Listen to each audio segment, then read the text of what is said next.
The heavy iron gate creaked open, breaking the silence of the early morning. John stepped out first, his boots kicking up a fine spray of grit from the dry path. Behind him, Leo followed, his hand resting firmly on the side of the donkey. The animal exhaled, a long, rhythmic sound that stirred the settling dust. The sun was still low, casting long, sharp shadows across the road that stretched out toward the valley. John adjusted his grip on the lead rope and offered a quick nod to his son. There was no rush in their movement, only the steady, synchronized cadence of three beings starting a long day. They walked in silence, the only sound the rhythmic thud of hooves against hard-packed earth, and the soft rustle of their feet through the low-lying brush. The air felt thin and cool, carrying the faint scent of dry grass and approaching heat. John watched the horizon, his pace measured and predictable. Leo walked close, matching his father's stride, the donkey trailing just a half step behind them. They moved together as one unit, leaving the quiet sanctuary of their home and stepping firmly into the vast, open expanse of the world ahead. The road ahead turned upward, a steep incline of loose gravel that made walking a chore. John paused, patted the side of the donkey, and hauled himself up onto its back. The animal shifted, its legs buckling slightly under the sudden weight before finding its footing. Leo remained on the ground, walking steadily beside his father, his hands still resting on the animal's flank. They continued for a few hundred yards, the silence undisturbed until a figure stepped out from behind a roadside rock. A man stood directly in their path, his face twisted into a scowl. He did not step aside. Instead, he planted his feet firmly in the middle of the road and raised a hand to stop them. John pulled on the lead, bringing the donkey to a sudden, jarring halt. The stranger looked at the animal, then glared up at John. He pointed a shaking finger at the load on the beast's back. "That poor creature is struggling under your weight," the man shouted, his voice cracking with indignation. "Have you no mercy for such a beast?" John sat frozen, the sudden accusation hanging heavy in the thin morning air as he looked down at the man blocking their way. The stranger's words cut through the morning stillness, demanding an answer. John looked at the animal, noting the way its neck strained against the lead. The man's judgmental stare remained fixed, pinning them to the spot. John felt the weight of the accusation pressing down on him, more suffocating than the heat of the rising sun. Without a word, he grabbed the saddle, swung his leg back, and slid down to the dusty ground. The animal exhaled, a sharp, ragged sound as the burden was lifted. John did not look at the stranger again. He turned to Leo, his movements efficient and hurried. He gripped his son's arm, guiding him toward the beast. Leo hesitated for a heartbeat, his eyes darting toward the roadside critic, but John gave him a firm, encouraging nod. He boosted the boy upward, adjusting the straps to ensure balance. Leo settled into the seat, his hands gripping the mane. John took the lead rope in his own hand and pulled. They began to move again, the animal's hooves finding a lighter, steadier rhythm on the gravel. The stranger watched them pass, his arms crossed, his posture radiating a smug sense of victory. John kept his head down, focused only on the path ahead. The road widened near an old stone well, where the scent of damp earth and moss replaced the dry dust. Leo sat upright on the animal, watching the horizon, while John walked with a steady, measured pace. They were 20 yards past the well when a sharp sound echoed against the stone walls. A woman stood by the bucket, her hand raised in a commanding wave. She did not wait for them to approach. She stepped directly into their path, forcing John to slow his gait. Her gaze swept over the boy on the animal, then snapped to John. She stood with her hands on her hips, her eyes narrowing as she took in the scene. "Look at this," she declared, her voice ringing clear in the morning air. "A young boy riding with ease while his father walks like a common servant. Where is your respect for the man who raised you?" She did not move aside, her presence acting as a physical barrier that demanded an explanation. John stopped. The animal came to a halt, its ears twitching at the sudden tension. The silence that followed was heavy, broken only by the rhythmic dripping of water from the well's edge. Leo stiffened, his knuckles tightening against the animal's hide as he became the center of the woman's harsh, unyielding stare. The woman's words hit like a physical blow. Leo felt the warmth rush up his neck, turning his face a deep, burning red. He looked at his father, then back at the woman, his eyes wide with a sudden, sharp sense of embarrassment. He did not wait for John to speak. He shifted his weight, swung his leg over the animal's side, and slid down to the ground. His boots hit the dust with a soft thud. He stood there, shoulders hunched, refusing to meet the woman's gaze.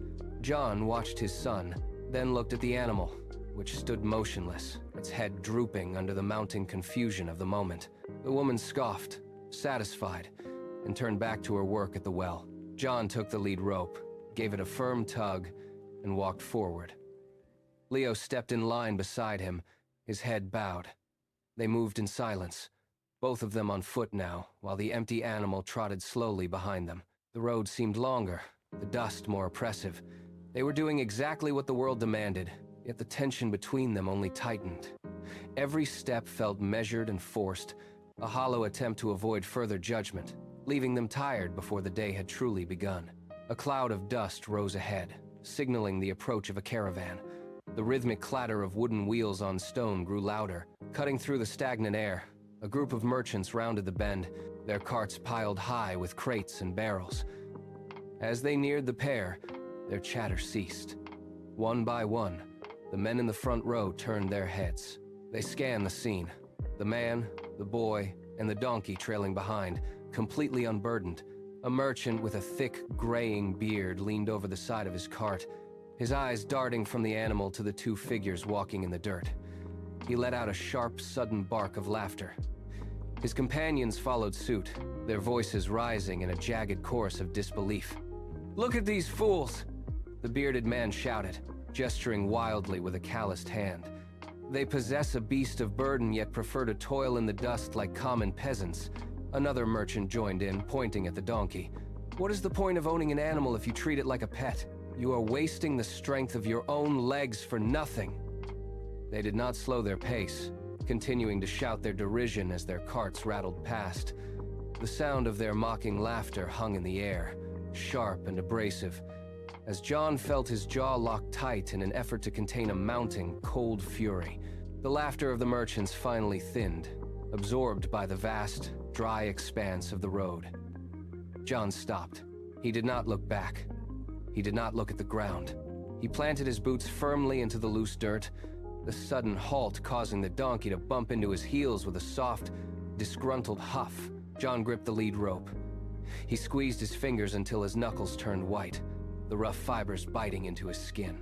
The silence that followed the merchants was heavy, thick with the residue of every taunt they had endured since sunrise.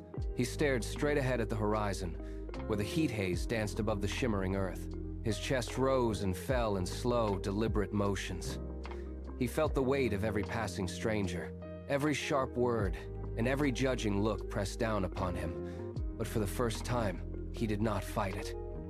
He held the tension in his shoulders, letting the realization of their futility settle deep into his bones. The world continued to turn, uncaring and unrelenting, but the frantic need to please it began to drain away. He stood like a statue in the middle of the path, his gaze locked on the distant line where the sky met the dust, breathing in the quiet, absolute finality of the moment. John turned toward his son. The movement was slow and deliberate, as if he were shaking off the dust of the road from his very skin. He looked at Leo, whose face was etched with the same exhaustion that had plagued them since the gate. John loosened his grip on the lead rope, letting the tension slip from his fingers. He gestured toward the path they had already walked, his hands sweeping across the empty stretch of road. "Listen, Leo," he said, his voice steady against the dry wind. "Think back to this morning. We climbed onto the donkey, and they called us cruel. We switched places, and they called us lazy. We walked on foot, and they called us fools." He paused, letting the weight of their failures settle between them. "We changed our path 3 times to meet their expectations. Yet every single time, someone found a new reason to condemn us." He stepped closer, his boots crunching in the grit. "We have been running in circles, trying to appease a world that has no intention of being satisfied. Look at the road behind us. It is littered with our attempts to please strangers who do not care for our journey. We have spent our strength and our patience, and for what? To be mocked at every turn." John stood tall, his posture shedding the slump of defeat. He looked at the donkey, then back at Leo, and let the lead rope fall completely slack in his hand. The animal took a step toward a patch of dry grass, unhindered. John pointed toward the horizon, his fingers steady against the vast, open sky. "If we live for the opinions of others, we will never take a single step in peace," he said, his voice ringing clearly over the road. "Do not seek the applause of men, Leo. Their voices are just wind on the dust. Focus instead on the path that is right in your own heart." He gripped Leo's shoulder, turning him to face the road ahead. "As long as your actions align with your true purpose, the noise of the crowd does not matter. They will speak regardless of what we do. Let them speak. Our journey does not belong to them." He waited for the words to sink in, watching the confusion slowly vanish from his son's eyes. The road stretched out before them, silent and indifferent, waiting for them to move forward on their own terms. John exhaled, a long, deep breath that seemed to clear the air between them, and finally, he stepped forward. John took the first step, and Leo followed. The donkey trotted behind them, its hooves striking the earth with a steady, rhythmic cadence. They did not look back. The road that had felt like a cage for hours now stretched out as a simple, open path. With every stride, the memory of the travelers and their sharp, biting words seemed to grow distant, like a storm moving toward the horizon. The air felt thinner, cleaner. John kept his gaze fixed on the path ahead, his shoulders relaxed and his gait purposeful. Beside him, Leo matched his pace, his eyes no longer darting toward the roadside for signs of judgment or approval. They reached a bend in the road where the trees thinned out, revealing a wide, golden field bathed in the late morning light. The silence here was complete, punctuated only by their breathing and the soft rustle of the wind through the tall grass. They walked past the final markers of the village, moving deeper into the open country. No one was there to question them. No one was there to offer advice or scorn. They simply moved, together, in the quiet rhythm of their own footsteps, finally free to travel exactly as they chose.